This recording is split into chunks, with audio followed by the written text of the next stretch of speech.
السلام عليكم ورحمة الله تعالى وبركاته. مرحبا بكم أعزائي الكرام في حصة جديدة. هاد النهار غادي نشوفو صوص مايونيز.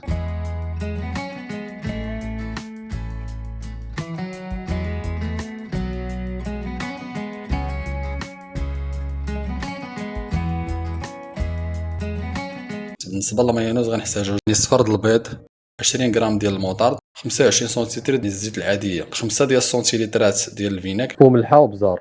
تكنيك دو بريباراسيون يعني تقنية التحضير. كنديرو واحد فرد البيض، كنديرو واحد 20 غرام ديال الموطارد، شوية ديال الملحة وشوية ديال البزار.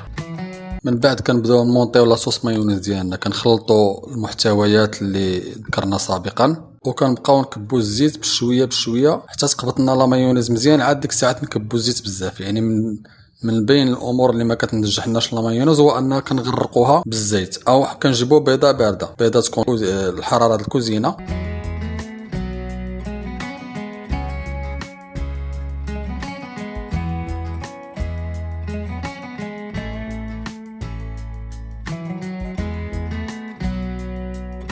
الكميه ديال الزيت في صفر بيضه هو 4 يطرو ديال الزيت، يعني 25 سنتيلتر.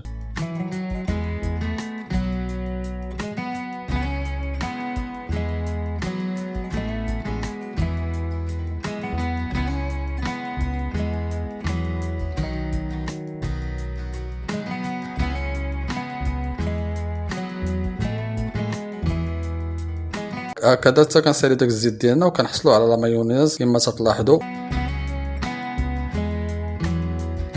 وفي التالي كنزيدو شويه د الخل، وكاين اللي تيديرو في الاول.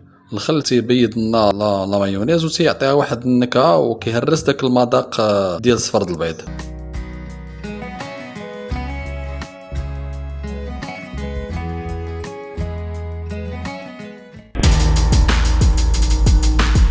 وبهذا كنكون وصلنا لنهاية الفيديو. ما تنساوش تبارطاجيو لاشين مع الاقارب ديالكم والاحباب ديالكم والاصدقاء ديالكم اللي تعم الفائده. السلام عليكم ورحمه الله تعالى وبركاته.